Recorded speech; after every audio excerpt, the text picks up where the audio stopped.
The day started like any other, until things took a turn no one saw coming. A black woman walks into a courthouse, unaware that those sworn to protect her would be the very ones to strip her dignity. They thought she was a nobody, and they did the unthinkable. But what they didn't realize was they picked the wrong woman, the only woman powerful enough to turn their entire world upside down without raising her voice or breaking a single law. You'll want to stick around till the end, because this isn't just a story, it's a reckoning. And hey, do me a favor, hit that like button, share this with someone who needs to hear it, and let me know in the comments where you're watching from. This one's going to stay with you. The sky above Oak Ridge was painted with the early hush of dawn, soft amber light slipping between the gray silhouettes of willow trees that lined the grand stone steps of the Oak Ridge Federal Courthouse. Just after 8 a.m., the city was waking up slowly. Coffee shops flickering their lights on, traffic just beginning its crawl. But Justice Evelyn Grant was already in motion. She stepped out of her silver Buick, the car gleaming from the morning dew, and moved purposefully up the courthouse stairs. She wore a navy blue blazer, modest gold studs in her ears, and sensible black heels that clicked softly with every step. In her left hand, she carried a slim leather portfolio. Her right adjusted the collar of her blazer against a breeze that tugged gently at the edges of fall. Her silver hair, twisted neatly into coiled braids close to her scalp, shimmered under the rising sun. She looked like someone who had arrived, not just for work, but for justice. Evelyn never wore her robe outside, not for reasons of secrecy or vanity, but because she believed in entering buildings as a citizen first. It was a quiet, personal ritual, one that grounded her. But on this day, her silent confidence wasn't recognized. Her authority wasn't respected. She wasn't greeted as, "Your Honor." She wasn't even asked her name. She was just another black woman walking into a building where power rarely came easy. At the security checkpoint, the air thickened. Deputy Troy Beck, a tall, broad-shouldered bailiff with a hardened jaw and outdated authority stitched into every movement, squinted as she approached. His stance was rigid, as if the mere act of standing guard was a performance. He didn't recognize Evelyn, but more importantly, he didn't try. "Ma'am," he said sharply, raising a gloved hand to stop her, "I'm going to need you to step out of line." Evelyn paused, her brow furrowed. "Is there a problem, officer?" Beck didn't answer. Instead, he scanned her, starting from her crown of silver coils, down her tailored slacks, to the confidence etched across her face. Something about her unsettled him. She looked like she belonged, and that, in his mind, had to be corrected. "You're not wearing visible ID," he muttered. "You can't just walk into a federal building dressed like that." Evelyn didn't flinch. She reached calmly into her blazer, retrieved her federal credentials, and presented them. The badge glinted under the overhead lights, clear, unmistakable. Beck barely looked. He snatched it from her hand, gave it a dismissive glance, and slipped it into his pocket. "I'd like that returned," she said, her tone level. "You in a rush to get somewhere, sweetheart?" he asked, smirking. The word felt like a slap. From across the checkpoint, a younger female officer shifted uneasily. Her eyes met Evelyn's briefly, full of recognition and guilt, but she said nothing. "I have a courtroom to get to," Evelyn said. Her voice was clear, deliberate. "Then you'll follow my procedure," Beck said with finality. "That includes random checks." Before she could protest, He gripped her arm and directed her away from the line, toward a narrow, dim hallway that led to a room few saw unless something had already gone wrong. The space was cold and sterile. A steel chair sat in the center. On a nearby cart were metal detectors, a scanning wand, and a pair of clippers. "I don't consent to this," she said firmly as he closed the door behind them. "You're acting suspicious," Beck said, shrugging as if the absurdity justified itself. "That's enough cause." 2 more guards entered. One looked barely 30, the other older and silent. "This is a violation of my rights. I want your names," Evelyn demanded. They said nothing. Beck stepped forward with the clippers. "You could be hiding something in that mop," he sneered. Evelyn's pulse thundered in her ears, but her face remained a stone mask. She didn't rise. She didn't plead. When the clippers buzzed to life, she simply stared ahead. The first lock of hair fell to the ground with a whisper, then another, and another. Her dignity wasn't taken in screams. It wasn't ripped away with tears. It was shaved in silence. The guards laughed. "She looks better already," one of them said. "Now you look more presentable," Beck added. When it was done, he opened the door and gestured flippantly. "You're free to go. Courtroom's that way." Evelyn rose slowly. Her hands trembled only slightly.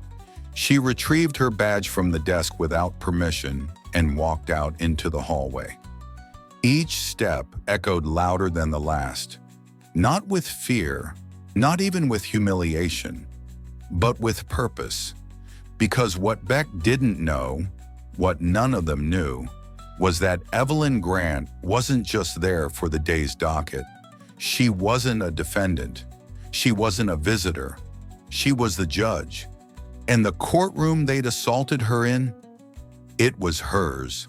She passed clerks in the hallway, some of whom looked away too quickly, their eyes heavy with complicity.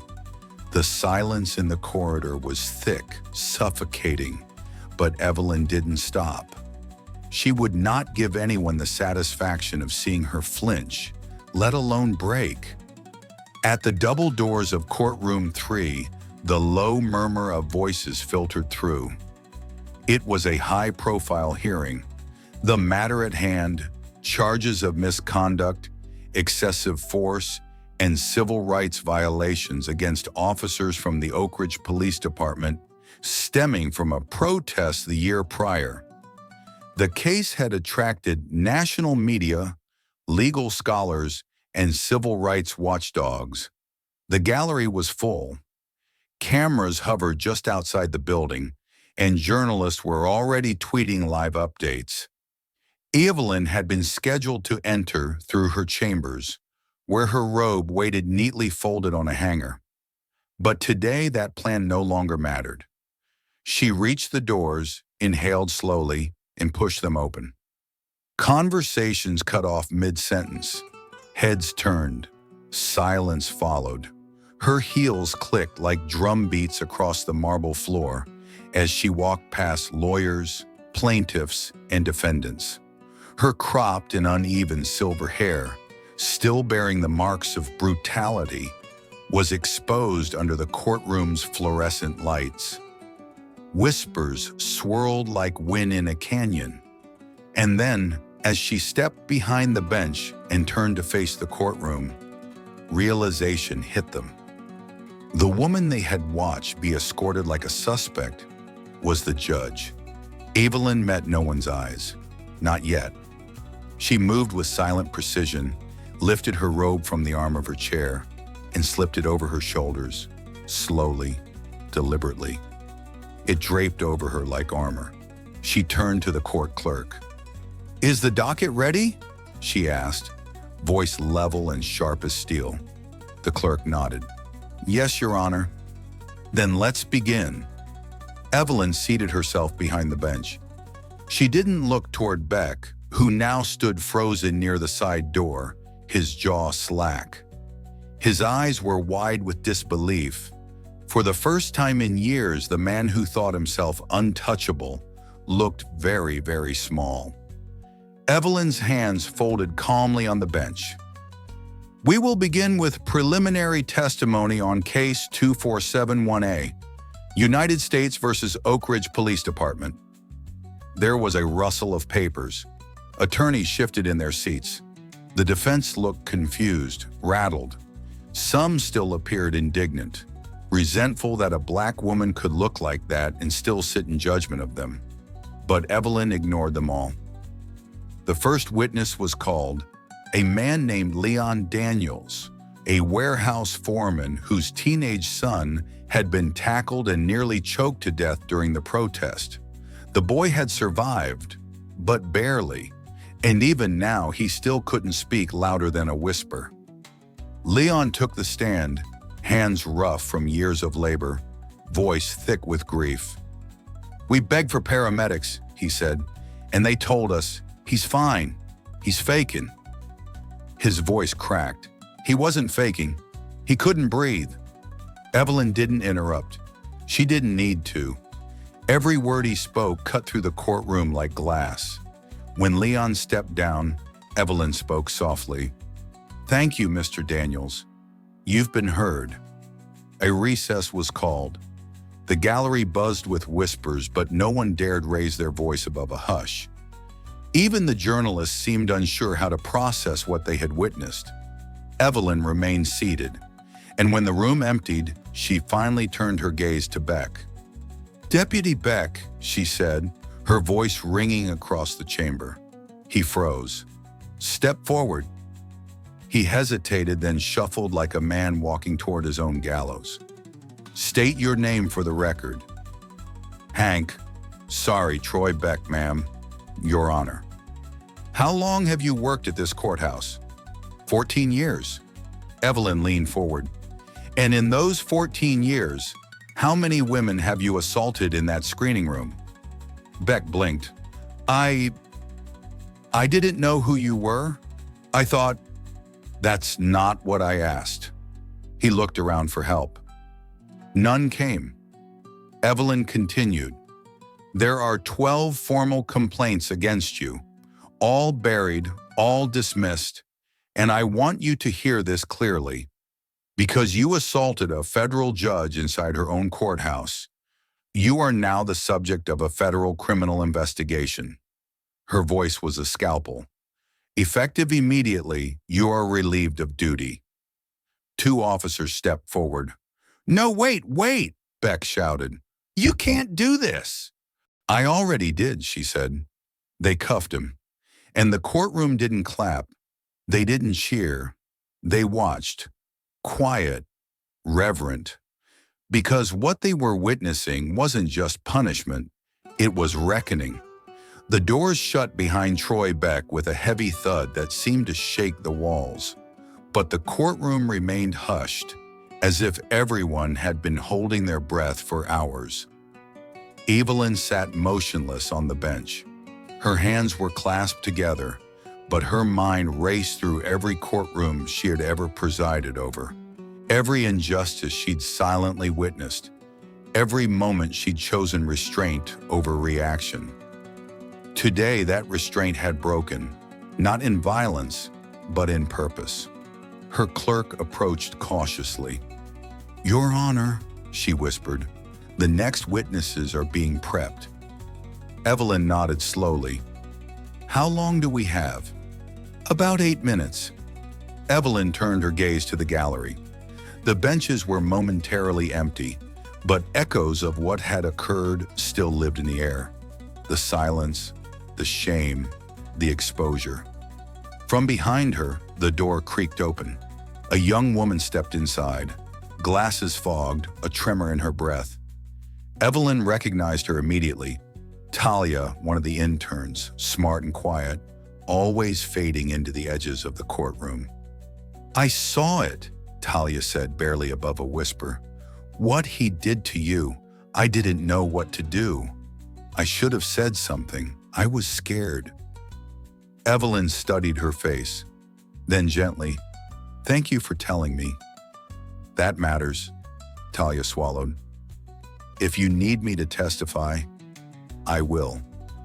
Evelyn reached across the desk, placed a hand on the young woman's trembling fingers. For a moment, they simply stayed there in silence, until the weight of the world eased just slightly.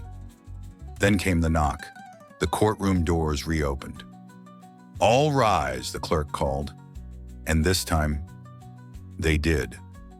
Every single person, some reluctantly, some reverently, some with eyes that refused to meet hers, but none remained seated. Evelyn took her seat. "Court is back in session," she announced.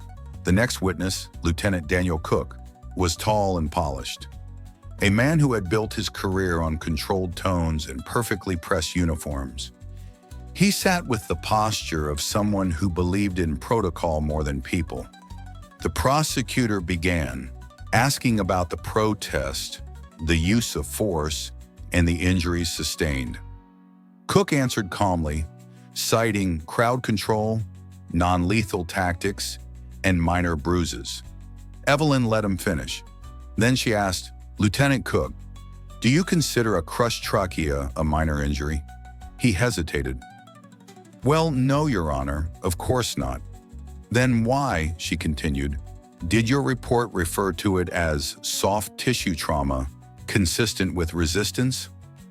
Cook fumbled. "That was Officer Valdez's wording.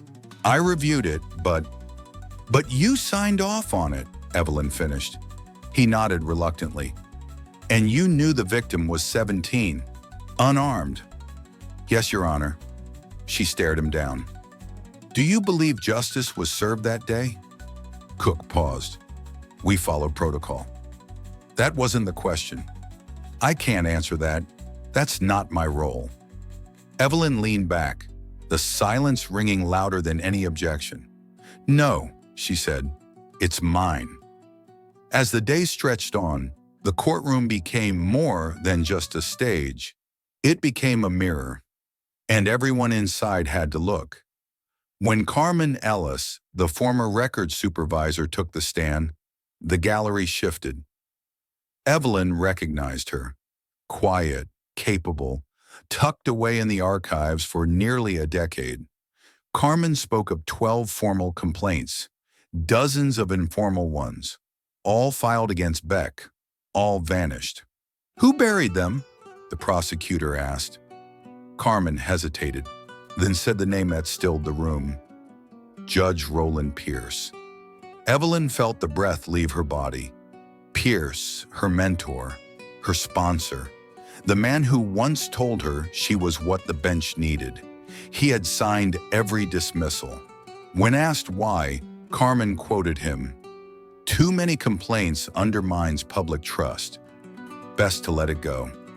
Evelyn felt the lie strike like lightning. That lie wasn't new. It was the same lie the system had fed her for years. Order over truth, image over people, silence over justice. Not anymore. Outside the courthouse, a crowd had gathered. Some with signs, some just standing, some crying, all watching. Not a mob, not a protest, a witness. Inside, Evelyn sat in chambers. Robe now hung neatly again. The hair Beck had stolen was gone, but the fire it had ignited still raged beneath her skin. Her clerk entered. "Your Honor, someone from the Department of Justice is here." A man in a gray suit stepped in, calm, composed. "Judge Grant, I'm with the Office of Civil Rights. We've opened a formal review into courthouse personnel, and..." He handed her a sealed letter. "Your testimony this morning has gone viral. There's footage. It's everywhere. Senate committees are taking notice." Evelyn didn't blink. "I didn't do it for them. That's why it matters," he said. By mid-afternoon, the courthouse was full again. But something fundamental had shifted. The atmosphere wasn't just tense, it was electrified. The weight of consequence, long ignored, was now pressing down on every wall, every bench, every breath. Word had spread. Reporters from D.C., New York, Chicago now lined the gallery. Students from Oak Ridge Law, barely old enough to rent a car, sat shoulder to shoulder in the front row, notebooks in their laps, eyes wide. They weren't just witnessing a case, they were witnessing a turning point. Evelyn returned to the bench, her footsteps slow and sure. No one announced her. She didn't need the fanfare. The room rose instinctively. When they sat, the defense team stood. A man in a pinstripe suit stepped forward, mid-40s, clean-shaven, with a voice trained to sound smooth even when saying nothing at all. "Your Honor," he said, "we'd like to file a formal request for judicial recusal." Evelyn raised an eyebrow. "On what grounds?" "The events of this morning," he replied. "The arrest of Deputy Beck, the incident in the security wing. We believe it introduces potential bias into these proceedings." "You're suggesting," Evelyn said evenly, "that because I was assaulted, I'm unfit to judge the law?" "Not unfit," he said quickly, "but compromised." The perception of impartiality. She held up a hand, then stood. "I was assaulted," she said, her voice calm but rising. "Not because I broke protocol, not because I resisted, but because someone saw a black woman walk into a courthouse and decided she didn't belong." The gallery was still. "I didn't react with violence. I didn't break the law. I followed every rule, every code, every protocol. I did what I've done for years. I walked into my workplace, and I was stripped." She took a step toward the defense table. "You want to talk about bias?" Her tone hardened. "Let's talk about the 12 complaints this court buried. Let's talk about the officers sitting here with histories of misconduct longer than their resumes. Let's talk about the judges who turned a blind eye, the prosecutors who lost reports, the victims who never got to testify." The attorney opened his mouth, closed it, sat down. "We will proceed," Evelyn said, returning to her bench. "I will not recuse myself. You are welcome to appeal, and I'll provide the paperwork myself." She tapped her gavel. "Next witness." A woman stepped forward, middle-aged, sharp-eyed, with cropped hair and a hard-won calm. Her name was Denise Thorne, a former courthouse employee. "I worked in records," she said, "for almost 9 years. I saw the complaints. I logged them. I watched them disappear." "Who told you to bury them?" "Judge Roland Pierce," she replied. "He said too many would make the courthouse look weak." A murmur rolled through the courtroom. Denise looked around the room, locking eyes with every person who had ever looked away. "I watch black interns get searched twice a day. I watch young men get dragged into that screening room and come out shaken. I watched victims, real victims, walk out crying, and I was told over and over, that's just how it is." Her voice cracked. "Well, not anymore." After another recess, Evelyn sat in her chambers alone. The door creaked open. Reverend Jonah Ellison stepped inside, older now, grayer, but with the same fire she remembered from her childhood church. "I came to tell you," he said. "We see you. We're with you." He handed her a folded paper. A list. People outside who were hurt, by Beck, by others. Names, numbers. Some were never called into court, but they're ready now. Evelyn unfolded the paper. It was longer than she expected. "How many are new?" she asked. "Most." She looked up, eyes stinging. "They were told it wasn't worth it," Jonah said. "They were wrong," Evelyn whispered. "It is now." The courtroom swelled to capacity again. Outside, the plaza overflowed. Inside, Evelyn stood as the final hearing began. "This court," she said, "finds Deputy Troy Beck guilty of abuse of power, violation of civil rights, and official misconduct. She didn't stop there. We also recommend federal review of every complaint tied to Beck's service and a formal investigation into any judge or official who suppressed them. She lifted a folder. This is the Monroe Mandate, effective immediately. The room held its breath. This mandate requires all courthouse staff undergo bias training, psychological evaluations, and immediate disciplinary review for discrimination or harassment. A few people nodded. One woman wept silently. This isn't about revenge, Evelyn said. It's about responsibility. And then finally, they brought Beck back in, now in cuffs, no badge, no smirk. Just a hollow man in a cheap suit. Evelyn looked directly at him. This court sentences you to the maximum allowable penalties under federal law.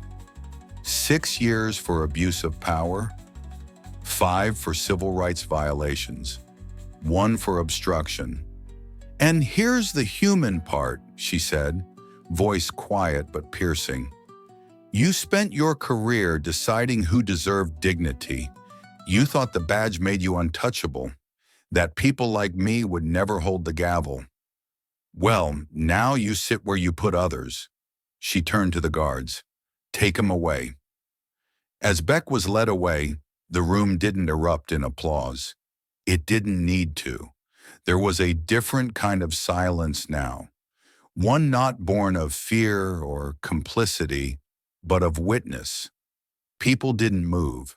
Some reached out and placed their hands gently on the benches. Others closed their eyes, letting the gravity of the moment wash over them. It wasn't a celebration. It was a reckoning. Evelyn sat still, the courtroom slowly emptying around her. When she returned to her chambers, the robe hung behind her like it always had. But something about it felt different now. Lighter. Not because the burden was gone, but because it had finally been acknowledged. She turned to the mirror above the wash basin and studied her reflection. The uneven patches where her silver hair had once been were starting to grow back, slowly, unevenly. Some spots still raw, but this time she didn't look away. There was a knock. It was her sister, Sasha. She entered quietly, a folding stool under her arm. Without a word, she set it behind Evelyn and plugged in a small pair of clippers. You ready? She asked. Evelyn met her gaze in the mirror. There was no hesitation. Yeah, she whispered. Let's finish it. Sasha moved gently, each pass of the clippers slow and deliberate. Not an act of shame, but one of reclamation. When she finished, she handed Evelyn a mirror. Evelyn turned it slowly, then stared. The face that stared back was bold, bare, uncompromising. You could rock that every damn day, Sasha said with a grin, and still own every room you walk into. Evelyn didn't reply right away. Then softly, this is who I am now. No, Sasha said. This is who you've always been. The world's just catching up. They smiled. That night, Evelyn walked out of the courthouse without a scarf, without a hat, without a wig, just her bare head under the glow of street lamps. People saw her. Some nodded.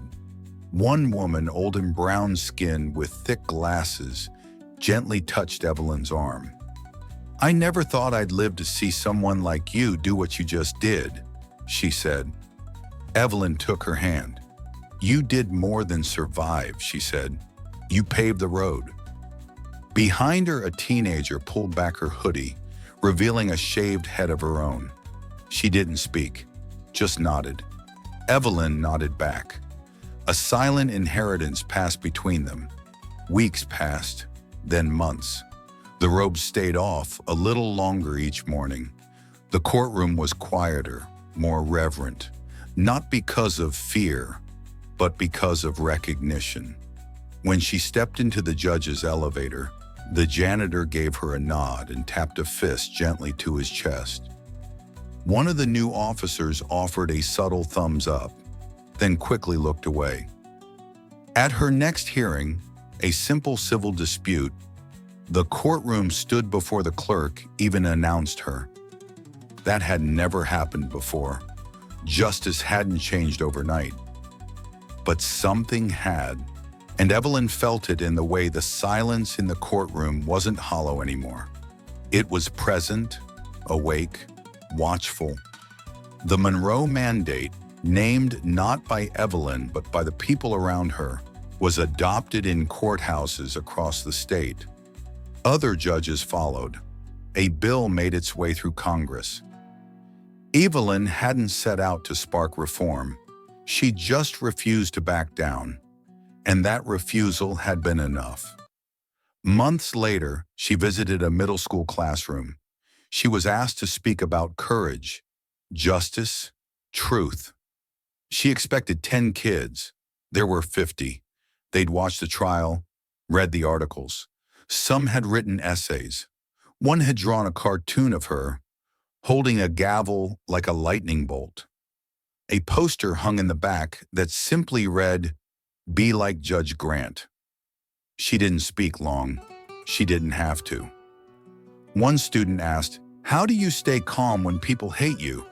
Another, "Did it hurt when they cut your hair?"